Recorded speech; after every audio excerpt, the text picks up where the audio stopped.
રાજકોટમાં ગઈકાલે રિક્ષા ચાલકે ખત્રીવાડમાં નજીવી બાબતે વેપારીને છરી મારી હતી।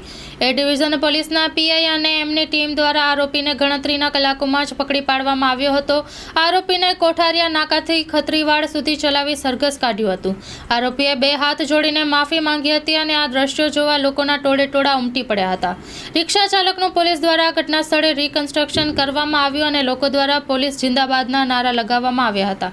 Story report by Sandeep Chavda, Rajkot.